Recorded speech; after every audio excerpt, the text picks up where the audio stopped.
Welcome to ప్రజా TV Telugu. ప్రతి క్షణం ప్రజాక్షేమం కోసం.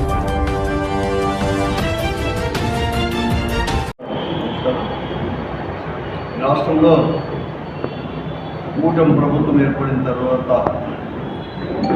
గత సంవత్సరం నుంచి కూడా రైతుల యొక్క పరిస్థితి చాలా అగమ్యగోచరంగా కూడా వారి యొక్క సమస్యలు పరిష్కరించడంలో ఎంతో తాత్సారం కూడా చేస్తూ ఉంది రాష్ట్రంలో ఈ ప్రభుత్వం.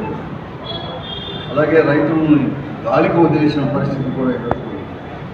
గత సంవత్సరం కూడా అతివృష్టి అనావృష్టి వల్ల రైతాంగం కూడా పెద్ద ఎత్తున కూడా వారి యొక్క పంటలన్నీ కూడా పెట్టిన దిగుబడి రాక కూడా ఎంతో నష్టపోతే వారి ఆదుకునే దాంట్లో పూర్తిగా కూడా నిర్లక్ష్యం వహించింది, వైఫల్యం కూడా చెందిందని చెప్పవచ్చు. గతంలో మాదిరి జగన్మోహన్ రెడ్డి గారు ముఖ్యమంత్రిగా ఉన్నప్పుడు ఎలా అయితే పంట నష్టపరిహారం కానీ ఏ సీజన్కి ఆ సీజన్ కూడా అటు ఉద్యాన పంటలు కావచ్చు, లేకుంటే ఈ ధాన్యం కానీ ఏ పంటలైనా కానీ వెంటనే కూడా ఆ రోజు ఇన్సూరెన్స్, ఇన్పుట్ సబ్సిడీలు ఏదో రకంగా కూడా ఇచ్చేవారు. అదే కాకుండా ఇన్సూరెన్స్ కూడా ప్రీమియం కూడా రైతుల తరఫున రాష్ట్ర ప్రభుత్వమే కూడా చెల్లించేది కూడా గతంలో. కానీ ఈరోజు కూటమి ప్రభుత్వం మాత్రం ఈ రాష్ట్రంలో అధికారం చేపట్టినప్పటి నుంచి కూడా ఈ రాష్ట్రంలో మరి ముఖ్యంగా ఈ ఖరీఫ్ నుంచి ఎక్కడ కానీ ఇన్సూరెన్స్ ప్రీమియం మాత్రం కట్టమని చెప్పేసి వాళ్ళని గాలి కొట్టేసింది. ఇంతవరకు కూడా 2 మార్లు కూడా డేట్ ఎక్స్టెండ్ చేసినా కూడా ఇన్సూరెన్స్ కంపెనీలు కేవలం 35% మాత్రమే, 35-36% మాత్రమే ప్రీమియం కూడా చెల్లించుకున్న పరిస్థితి కూడా. జూన్లోనే ఈరోజు వాతావరణ శాఖ వారు కూడా ఈ సంవత్సరం పెద్ద వర్షాలు వస్తాయని, గతంలో కంటే కూడా బాగా వర్షాలు కురుస్తాయని చెప్పేసి వారు కూడా ఫోర్కాస్ట్ చేసేసి చెప్పడము, వెంటనే జూన్లోనే చాలా అర్లీగా కూడా రెయిన్స్ రావడంలో అప్పుడే కూడా పంటలు కూడా వేసుకోవడం జరిగింది.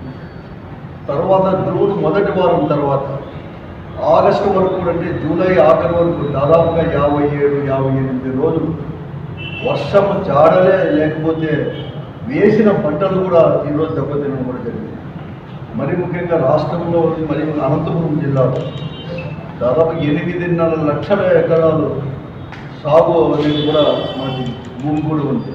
కానీ ఈ రోజు వరకు కూడా కేవలం 53%, అంటే 5.5 లక్షల ఎకరాలు వేశారు. 3.5 లక్షల ఎకరాలు ఈరోజు కూడా ఏ పంట వేయకుండా జరుగుతున్న పరిస్థితి కూడా ఈరోజు వేసిన పంటలు కూడా దాదాపుగా 57-58 రోజులు వర్షం రాకపోతే పత్తి ఇవన్నీ కూడా గాలికి కూడా కొట్టుకొని కూడా ఎంతో పెద్ద ఎత్తున కూడా నష్టపోయారు. వేరుశనగ అనేది కూడా 4.5 లక్షల ఎకరాల్లో సాధారణంగా మనం అందరూ కూడా పంట విస్తీర్ణం అనేది కూడా ఉండేది. కానీ ఈరోజు 1,70,000 ఎకరాలు మాత్రం 70,000 ఎకరాలు మాత్రమే వేరుశనగ వేసిన పరిస్థితి కూడా ఈరోజు కూడా ఉంది, చాలా గణనీయంగా కూడా ఉంది. కానీ ఈరోజు వరకు ఎక్కడికైనా ఏదో కొద్దిగా గొప్ప ఆగస్టు ఈ నెలలో కూడా వర్షాలు వస్తున్నాయి. ఏదైనా ప్రత్యామ్నాయ పంటల కోసమైనా కానీ రైతులందరూ కూడా ఎదురు చూస్తున్నారు. నష్టపోయారు వేసుకునేవారు, వీడు చేసిన కూడా సేద్యాలు కూడా చేసుకున్నారు జూన్లోనే. కానీ అటువంటి దగ్గర ఏదైనా పంటలు వేస్తామంటే ప్రత్యామ్నాయ పంటల గురించి ఈరోజు రాష్ట్ర ప్రభుత్వం కానీ, ఈ జిల్లాలో ఉండే అధికారులు కావచ్చు, ఈ జిల్లాలో ఉండే ప్రజాప్రతినిధులు కానీ ఎవరు కానీ పట్టించుకోలేదు. మేము వైఎస్ఆర్ కాంగ్రెస్ పార్టీ తరఫున చాలా ముందుగానే ఆగస్టు 4వ తేదీ అలాగే జూలైలో కూడా అప్పుడు నెలకొన్న పరిస్థితులన్నీ కూడా వర్షాభావ పరిస్థితులు కూడా ప్రభుత్వం దృష్టికి తీసుకొని పోయినాం, అధికారుల దృష్టికి తీసుకొని పోయినాం, ప్రజాప్రతినిధులు స్పందించమని చెప్పి కూడా మేము అడగడం జరిగింది. జూలై 4వ తేదీ వైఎస్ఆర్ కాంగ్రెస్ పార్టీ ఆగస్టు 4వ తేదీ వైఎస్ఆర్ కాంగ్రెస్ పార్టీ తరఫున మేమందరూ కూడా చాలామంది రైతాంగము, రైతు యొక్క నాయకులు అందరూ కూడా తీసుకొని పోయి రైతు సంఘాల తరఫున కూడా ఇప్పటికైనా కూడా ఉండిన పరిస్థితులు, జిల్లాలో నెలకొన్న పరిస్థితులు, దానికి కూడా ప్రత్యామ్నాయ పంటల కోసం కూడా ఏదైనా ఆలోచన చేయండి అని చెప్పేసి ఒక రివ్యూనా చేసుకోండి. కనీసం వర్షాలు రాకపోయినా కూడా ఈరోజు పైన కూర్చిన తుంగభద్ర డ్యామ్ ఎప్పుడో నిండి పొంగి పొర్లి ఆ నీళ్ళు వచ్చినాయి. అలాగే కృష్ణా జలాలు కూడా శ్రీశైలం నుంచి కూడా నీళ్ళన్నీ కూడా జిల్లాలకు కూడా వచ్చినాయి, ప్రవేశించినాయి, ఎక్కువ కూడా ఉన్నాయి, సముద్రం పాలవుతున్నాయి. కాబట్టి అక్కడ కూడా పంటలు పెట్టడానికి, ప్రత్యామ్నాయ పంటలు పెట్టడానికి వెంటనే కూడా చర్యలు చేపట్టండి. ప్రణాళిక రూపొందించడం కూడా చెప్పడం జరిగింది. ఆ రోజు ఇన్ఛార్జ్ కలెక్టర్ గారికి బహిరంగంగా పత్రికల ద్వారా మేమందరూ కూడా మాట్లాడి పార్టీ తరఫున ప్రజాప్రతినిధులు మేల్కొనండి, మీ పనులు మీ ఆదాయం కోసమే కాదు మీరు ఉండేది, కనీసం ప్రజల గురించి ఆలోచన చేయండి, ఐఏపీ మీటింగ్ పెట్టుకోండి, డిఆర్టీ మీటింగ్ పెట్టుకోండి, మాట్లాడండి, చర్చించండి అని కూడా చెప్పడం కూడా జరిగింది సమస్యలు. కానీ ఎవరు కానీ పట్టించుకోలేని పరిస్థితులు కూడా ఈరోజు కూడా ఉండే పరిస్థితులు ఉన్నాయి. కాబట్టి ఇటువంటి పరిస్థితుల్లో మళ్ళీ ఇవే కాకుండా ఈరోజు వర్షాలు కూడా ఈ నెలలో కూడా బాగా కురిసినాయి కాబట్టి కృష్ణా జలాలు అంటే హంద్రీ నేవా కింద కావచ్చు, లేకపోతే హెచ్ఎల్సీ కింద, లేకపోతే బోరు బావుల కింద కూడా ఈరోజు కూడా ఏదో వరి పంట కావచ్చు, లేకపోతే మిగతా మిర్చి ఇటువంటి పంటలు అన్నీ కూడా వేసుకునే వారికి కూడా ఎరువులు కూడా కావాల్సిన పరిస్థితి కూడా ఈరోజు ఉంది. ఎందుకంటే జూలై అంటే 55 రోజులు 57 రోజులు వర్షాలు రాక ఇప్పుడు వర్షాలు వస్తున్నాయి కాబట్టి ఆ రోజు వేసిన జూన్లో వేసిన వేరుశనగ కావచ్చు, లేకపోతే అక్కడక్కడ పత్తి కానీ మిరప కానీ జొన్న మొక్కజొన్న పంటలకు కూడా వెంటనే కూడా నైట్రోజన్ అంటే యూరియా డిఏపి అనేది కూడా చాలా కూడా అవసరం కూడా ఈరోజు. అవి కానీ వేస్తే కనీసం ఏంటంటే ఆలస్యంగా పెరగలేదు అన్ని పైర్లు, ఆ పైర్లు కూడా కొంచెం పెరిగి ఏమైనా కానీ దానికి ఫలాలన్నా అందిస్తాయని చెప్పి రైతులు ఎంతో కూడా కష్టపడి ఇవన్నీ కూడా ఎదురు చూసి ఎరువుల కోసం పోతున్నాడు. వరి నాట్లు కూడా పడుతున్నాయి, ముమ్మరాలు కూడా పడుతున్నాయి. యూరియా కానీ డిఏపి దొరుకుతుందంటే ఎక్కడ చూసినా కూడా బ్లాక్ మార్కెట్లో దొరుకుతారు.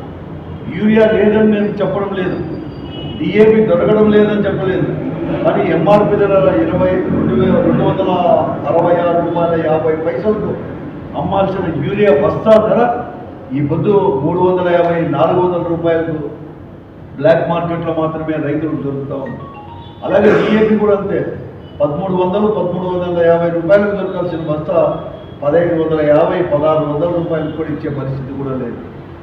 ఎరువుల అంగడి దగ్గర పోతే రైతాంగానికి మాత్రం మేము చెప్పినట్టువి మీ ఫాస్ఫేట్ ఇవన్నీ కూడా మేము ఇస్తే ఎరువులు మాత్రం కొంటేనే అవి ఇస్తామని చెప్పి కండిషన్లు పెట్టి పనికిరాని కంపెనీలు కూడా ఎక్కువ ధరలు కూడా కొనేటట్లు కూడా కండిషన్లు కూడా పెట్టుకునే పరిస్థితి కూడా ఉంది. ఇవన్నీ అధికారుల దృష్టికి తీసుకుపోయాము, కానీ వాళ్ళు చూసి చూడనట్టు ఈరోజు ఈ జిల్లాలో నెలకొన్నారు కాబట్టి ఈ పరిస్థితి కూడా. ఈరోజు ఇంత పెద్ద ఎత్తున బీడు భూమి ఉన్నా వేగకుండా కూడా మేము కేటాయించినాము 8.5 లక్షల ఎకరాలకు కావాల్సిన ఎరువులన్నీ కూడా, యూరియా కూడా మేము ఎప్పుడో కేటాయించామని చెప్పేసి పైనుండే అధికారులు, రాష్ట్ర అధికారులు, మంత్రులు, ముఖ్యమంత్రులు మాట్లాడుతున్నారు. నేను అడుగుతా ఉన్నాను సూటిగా, ఎక్కడికి పోయాయి ఇవన్నీ? ఈ ఎరువులు ఎక్కడ పోయాయి? యూరియా ఎక్కడ పోయింది? మీరు కేటాయించారంటారే ఎక్కడ పోయినాయి? ఏదైతే ఎరువులు మొదటి నుంచి కూడా ఎక్కువ కూడా అంటే ఎంఆర్పి ధరలకు మాత్రమే అమ్మే సంస్థలు అంటే ప్రభుత్వం కింద పనిచేసే డిసిఎంఎస్ కావచ్చు, మార్కెట్ కానీ, సేవా సంస్థలు కానీ, ఇవన్నీ కూడా ఏమైనాయి? మీరు మాత్రం రైతు భరోసా కేంద్రాల్లో ఆ రోజు జగన్మోహన్ రెడ్డి గారు పేరు పెట్టినప్పుడు ఒక భరోసా రైతులకు ఇచ్చివ్వడానికి అవన్నీ ఇస్తే ఎరువులు విత్తనాలు అన్నీ కూడా వారి గ్రామాల నుంచి బయటికి రాకుండా, అప్పుడు గతంలో ఎప్పుడో చంద్రబాబు నాయుడు గారు ముఖ్యమంత్రిగా ఉన్నప్పుడు ఇటువంటి ఎరువులు కొంత వచ్చినప్పుడు డిసిఎంఎస్ ముందర ఎరువుల షాపుల ముందర కూడా క్యూలు ఎలా ఉందో అటువంటి జరగనీయకూడదని చెప్పేసి గ్రామాల్లోనే రైతు భరోసా కేంద్రాలు ఏర్పాటు చేసి దాని పేరు మాత్రం సేవా కేంద్రాలుగా మార్చి ఈరోజు సేవకు నిలయంగా చేసిన సేవా కేంద్రాలన్నీ కూడా దోపిడీ కేంద్రాలకు కూడా మారిపోతే మీరు చూస్తూ ప్రేక్షక పాత్ర వహిస్తారంటే అధికారులు కానీ, ప్రభుత్వం కానీ, ప్రజాప్రతినిధులు వహిస్తారంటే ఎవరు చెప్పుకోవాలి? రైతు కోరు ఎప్పుడు లేని విధంగా డిసిఎంఎస్ ముందర ఎక్కడ చూసినా కూడా ఉంది. ఈరోజు కేవలం డిస్ట్రిబ్యూటర్ల నుంచే నేరుగా బ్లాక్ మార్కెట్లోకి వెళ్ళిపోతున్నాయి. మేము పక్కనే షాపుకి ఇచ్చామంటున్నారు. డిస్ట్రిబ్యూటర్లే ఈ అనంతపురం జిల్లా కేంద్రంలోనే ఇక్కడే వాళ్ళే అక్కడక్కడ కూడా బినామీ ఎరువుల కేంద్రాలను కూడా తెలిసి దాన్ని కేటాయించినాము, దాన్ని పంపించినామని చెప్పేసి బ్లాక్ మార్కెట్లో అనేది కూడా ఈరోజు అమ్ముకుంటా అంటే ఎవరు కానీ లేదు. అధికారులు కూడా కుమ్మకైనారు, బహిరంగంగా చెప్తున్నారు వ్యాపారస్తులు. మేము వీళ్ళకి కావాల్సిన ప్రజాప్రతినిధులకంతా కూడా వారికి కావాల్సినంత కూడా మేము ఇచ్చేసాం. జిల్లా స్థాయి నుంచి రాష్ట్ర స్థాయిలో అందరికి కూడా మేము ఇచ్చేసాం, మంత్రులకు వాళ్ళకి మంత్రికి కూడా ఇచ్చేసాం. మంత్రి ఆఫీసులోనే మాకంతా కూడా ఉన్నారు. కాబట్టి మేము ఆ సొమ్మంతా చేసుకోవాలని చెప్పేసి ఈరోజు అమ్ముకునే పరిస్థితి కూడా ఈరోజు మేము బ్లాక్ అమ్ముకునే మమ్మల్ని